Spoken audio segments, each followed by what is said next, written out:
Hello दोस्तों, तो स्वागत है आपका आज के एक नए वीडियो में। आज हम लोग पढ़ने वाले हैं प्रोनाउन के बारे में। चूंकि पार्ट्स ऑफ स्पीच शुरू हुआ था तो पार्ट्स ऑफ स्पीच के 8 पार्ट के बारे में आपको बताना है, जिसमें से जो नाउन पार्ट्स था इसके पहले मैंने नाउन पढ़ा दिया हुआ है। जितने भी नाउन के प्रकार होते हैं, जितने भी नाउन के भेद होते हैं, जितने भी नाउन के रूल्स होते हैं, या नाउन में जितने भी तरह के पार्ट्स आते हैं, रूल्स आते हैं, जितनी भी सारी चीजें आती हैं, मैंने इससे पहले सभी वीडियो को बना करके अपलोड किया हुआ है। अगर आप चाहें तो उस नाउन वाले पार्ट्स को देख सकते हैं, क्योंकि अधिकांशतः एग्जाम में जो होता है नाउन से बहुत ज्यादा चीजें पूछी जाती हैं और ये कॉम्पिटिटिव, एकेडमिक, हर एग्जाम के लिए काफी बेस्ट है, काफी अच्छा है। तो आज हमें पढ़ना है प्रोनाउन के बारे में। दोस्तों, एक बात हमेशा याद रखिएगा, ये बताइए नाउन जो होता है, मैंने आपको नाउन के बारे में बताया था कि नाउन किसी भी नाम को, किसी भी चीज को नाउन कहा जाता है। यानी संसार में जितनी भी चीजें आती हैं उसको हम नाउन बोलते हैं। तो नाउन की जगह पर जिन चीजों को इस्तेमाल किया जाता है उन्हीं को प्रोनाउन बोला जाता है। क्या बोला जाता है? उन्हीं को प्रोनाउन बोला जाता है। नाउन जो होता है वह एडवांस होता है और प्रोनाउन जो होता है एक्स्ट्रा एडवांस होता है। अर्थात नाउन की जगह पर जिन चीजों का इस्तेमाल हम करते हैं उसी को हम प्रोनाउन कहते हैं। जैसे यहाँ लिखा हुआ है, the word that can be used at the place of noun. At the place of noun अर्थात नाउन के जगह पर जिन चीजों का प्रयोग हम लोग करते हैं उसी को हम प्रोनाउन बोलते हैं। क्या बोलते हैं? प्रोनाउन बोला जाता है। अब इसके बारे में एक नोट लिखवाया गया है कि it has its own number and gender. मैंने नाउन में ही ये नंबर, नाउन नंबर क्या होता है, नाउन जेंडर क्या होता है, इसके क्या पार्ट्स हैं, क्या क्वालिटीज हैं, ये सारी चीजें बताया है मैंने। तो नाउन नंबर और नाउन जेंडर, इसके पास अपना नाउन नंबर भी होता है और नाउन जेंडर भी होता है। वैसे ही it can be used either subject of a sentence either object of a sentence. मतलब जो एक प्रोनाउन होता है या तो अपने सब्जेक्ट के रूप में भी प्रयोग होता है और अपने ऑब्जेक्ट के रूप में भी प्रयोग होता है। लेकिन इसमें खास बात यह है कि इसका सब्जेक्ट जो होता है इसके ऑब्जेक्ट से अलग होता है। यानी कि सब्जेक्टिव केस में आप किसी दूसरे चीज का प्रयोग करते हैं तो वहीं ऑब्जेक्टिव केस में आप किसी और चीज का प्रयोग भी करते हैं। अब यहाँ पर ध्यान रखने योग्य ये है कि कुछ प्रोनाउन ऐसे होते हैं जिनका हम सब्जेक्ट भी वही लगाते हैं और ऑब्जेक्ट भी वही लगाते हैं। जैसे कि उसमें यू होता है और आई होता है। सॉरी, आई नहीं बल्कि क्या होता है, ईट होता है। आई और ईट को हम क्या बोलते हैं, इनका सब्जेक्ट भी यही रहता है और ऑब्जेक्ट भी यही रहता है। चलिए अब हम आगे बढ़ते हैं कि टाइप्स और काइंड्स ऑफ सेंटेंस। टाइप और काइंड दोनों एक ही होता है। टाइप्स ऑफ सेंटेंस कह लीजिए या काइंड्स ऑफ सेंटेंस कह लीजिए। आप यहाँ पर देख पा रहे होंगे हमने एक वर्ड लिखा हुआ है, सबसे स्पेशल, जो आपको कोई नहीं बताएगा, कोई भी नहीं बताएगा। इतना इजी और इतना आसान कि टाइप या काइंड ऑफ प्रोनाउन को हम कैसे याद कर सकते हैं। काइंड ऑफ प्रोनाउन को कैसे याद किया जा सकता है, इसके लिए मैंने ये लिखा हुआ है डायपर। क्या लिखा हुआ है? डायपर एक वर्ड होता है। डायपर से हम क्या कर सकते हैं, जितने भी हमारे प्रोनाउन हैं उसको एक ही चुटकी में याद कर सकते हैं। जैसे डायपर का मतलब हो गया डी के ऊपर स्क्वायर रखा हुआ है। डी के ऊपर स्क्वायर का मतलब होता है, एक होता है डेमोन्स्ट्रेटिव प्रोनाउन होता है और एक होता है डिस्ट्रीब्यूटिव प्रोनाउन। ठीक है। डी आई का मतलब हो गया एक इम्फैटिक प्रोनाउन से होता है, एक इंट्रोगेटिव प्रोनाउन से होता है, इंट्रोगेटिव प्रोनाउन, और एक आई से होता है आपका इंडेफिनिट प्रोनाउन। Indefinite pronoun. उसके बाद से आप देखेंगे पी से एक होता है पॉसेसिव प्रोनाउन, और एक होता है पी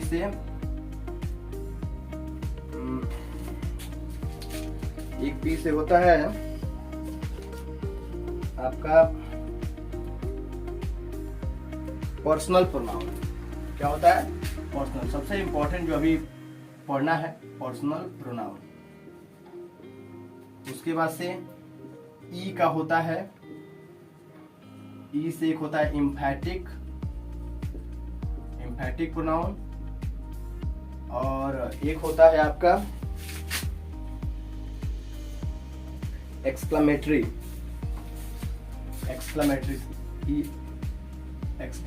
प्रोनाउन। और आर के ऊपर आपने क्यूब लगाया हुआ है, ये सबके ऊपर स्क्वायर है और इसके ऊपर क्यू है। इसका पहला होता है रिसिप्रोकल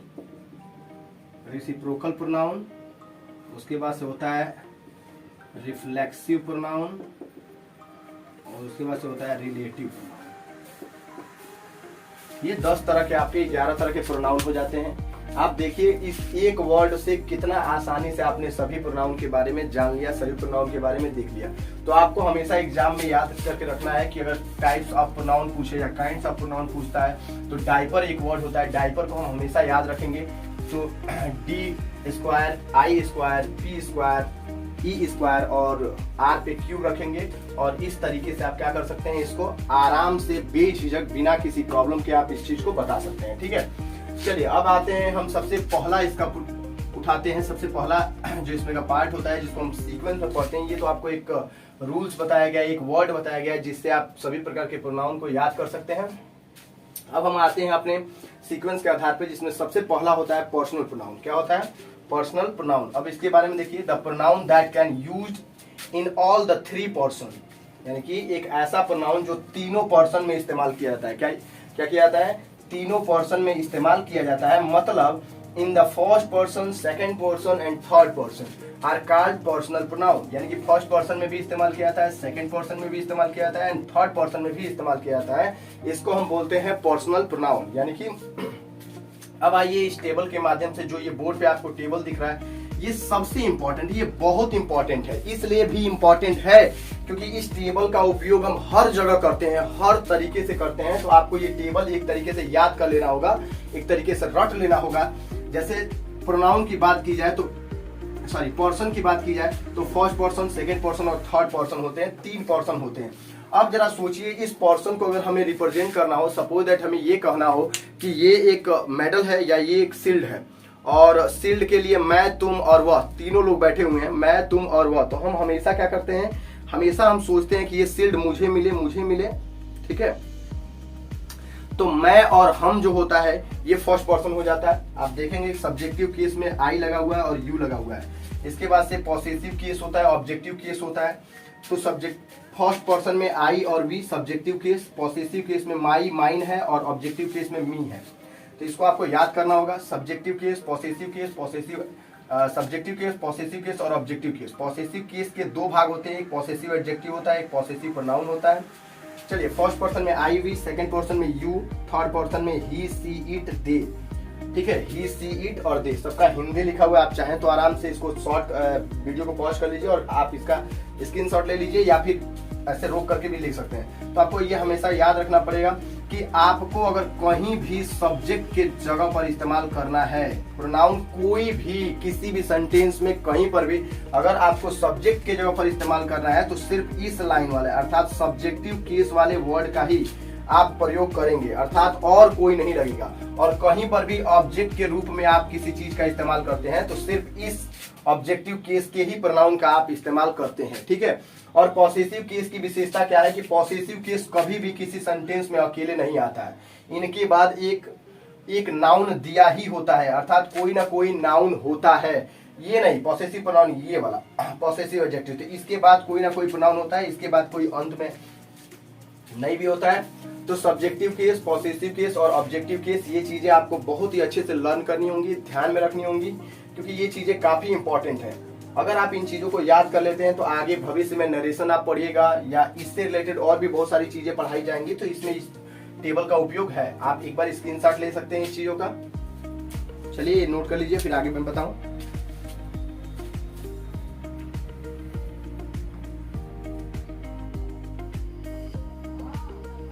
चलिए आगे देखा जाए तो प्रोनाउन के बाद यानी कि ये पर्सनल प्रोनाउन का ये जो टेबल था वो खत्म हुआ। अब इसके बाद से हम लोग देखते हैं जो अगला रूल हमारा आता है, वो कहता है कि जब कोई पर्सनल प्रोनाउन अर्थात जब कोई पर्सनल प्रोनाउन किसी क्रिया या प्रीपोजिशन के बाद आए, अर्थात ये समझिए कोई वर्ब आता हो, जैसे कोई भी मेन वर्ब हो, ठीक है, उसके बाद आए, यानी कि या फिर किसी प्रीपोजिशन के बाद आए। प्रीपोजिशन अभी मैंने पढ़ाया नहीं हुआ है, लेकिन मैं प्रीपोजिशन बहुत जल्दी उसका टॉपिक पढ़ा दूंगा आपको। तो ये हमेशा याद रखिए, जब भी कोई वर्ड या जब भी कोई भी प्रोनाउन किसी प्रीपोजिशन के बाद आता हो, किसी वर्ब के बाद आता हो, तो वह हमेशा अपने ऑब्जेक्टिव केस में रहता है। मैंने अभी बताया ना ऑब्जेक्टिव केस का मतलब क्या होता है, कि ऑब्जेक्टिव केस का मतलब या तो मी होगा, या तो अस होगा, या तो यू होगा, या तो या तो हिम होगा, या हर होगा, या देम होगा, या इट्स होगा, इट होगा, यही होगा ना। तो इनमें से कोई एक रहता है कभी भी, जब कभी भी किसी प्रीपोजिशन के बाद कोई प्रोनाउन आएगा या किसी वर्ब के बाद कोई प्रोनाउन आएगा तो वह हमेशा अपने किस फॉर्म में रहता है, अपने ऑब्जेक्टिव फॉर्म में रहता है, कभी भी अपने सब्जेक्टिव फॉर्म में नहीं होगा। तो इसको देखिए यहाँ क्या है, लिसन टू आई, ये टू क्या है, एक प्रीपोजिशन है और प्रीपोजिशन के बाद कभी भी सब्जेक्टिव केस में नहीं रहता है, हमेशा किस केस में रहता है, ऑब्जेक्टिव केस में रहता है। तो लिसन टू मी होगा, क्या होगा, लिसन टू मी।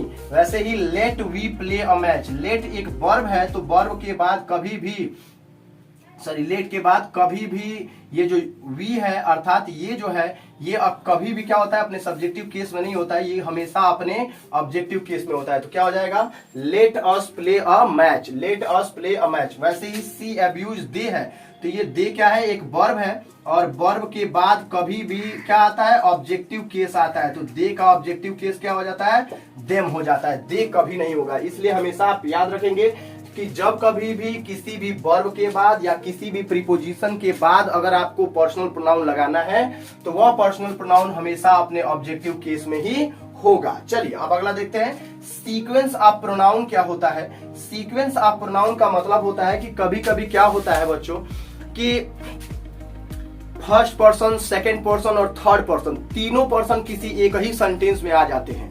जब तीनों पर्सन किसी एक ही सेंटेंस में आ जाते हैं तो उनका क्रम कुछ अलग अलग डायरेक्शन में या अलग अलग स्थितियों में अलग अलग होता है। जैसे कहने का तात्पर्य यह है कि अगर मैं आपसे कहूं कि मैं, तुम और वह घर जाते हैं, मैं, तुम और वह घर जाते हैं, या फिर कहा जाए कि मैं, तुम और वे लोग खाना खाने मार्केट जाते हैं या अपने घर जाते हैं, या फिर अगर हम तुमसे कहें कि वह, तुम और मैं पैसा चुराते हैं, ठीक है। तो ऐसे बहुत सारे पॉजिटिव और निगेटिव यूनिट होते हैं जिसके तथ्य पर हम क्या करते हैं, सीक्वेंस ऑफ प्रोनाउन को या प्रोनाउन का जो क्रम होता है उसको बांटते हैं। तो देखिए कब ये सीक्वेंस ऑफ क्रम 2 3 1 का रहता है, यानी कि कब हम प्रोनाउन को 2 3 1 के क्रम में रखेंगे और कब हम प्रोनाउन को 1 2 3 के क्रम में रखेंगे। इसका भी एक अलग से आइडिया है क्या, कि अगर किसी सेंटेंस से पॉजिटिव यूनिट दर्शाया गया होगा, क्या दर्शाया गया होगा, पॉजिटिव यूनिट। अब ये पॉजिटिव यूनिट का मतलब क्या होता है, जिससे काम में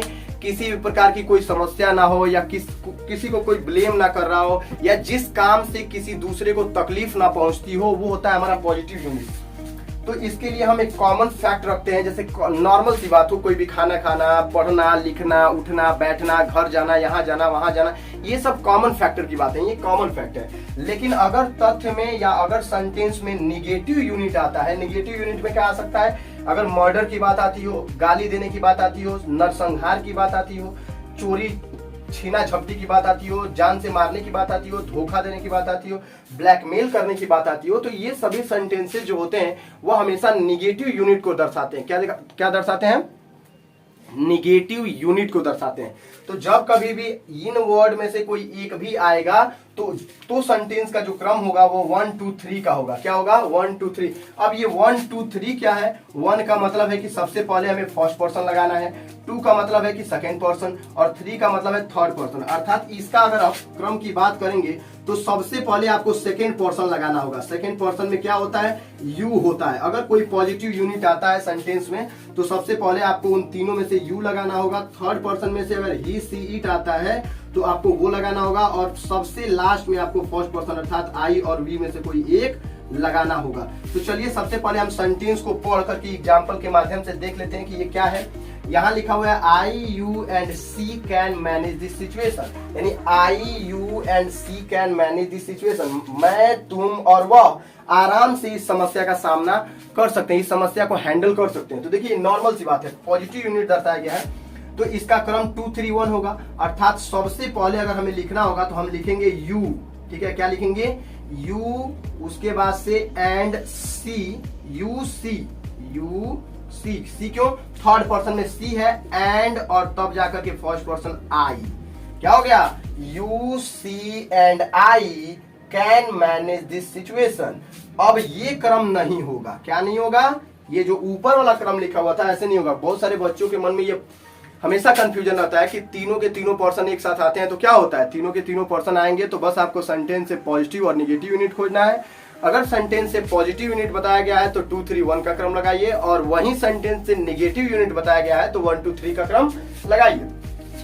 तो अब ये हो जाएगा you she and I can manage this situation. वैसे ही कह रहा है you and I will be punished. अब जरा सोचिए प्यारे बच्चों, ये बताइए कि कभी कभी ऐसा होता है कि तीनों पर्सन का रूल तो है कि तीनों पर्सन आएगा, लेकिन तीनों पर्सन में से सिर्फ 2 ही पर्सन आ जाता है। तो ऐसा नहीं है दोनों पर्सन आया तो हम छोड़ देंगे या कंफ्यूज होंगे या घबराएंगे कि क्या करना है क्या करना है, नहीं, जो नहीं है उसको हटा देंगे।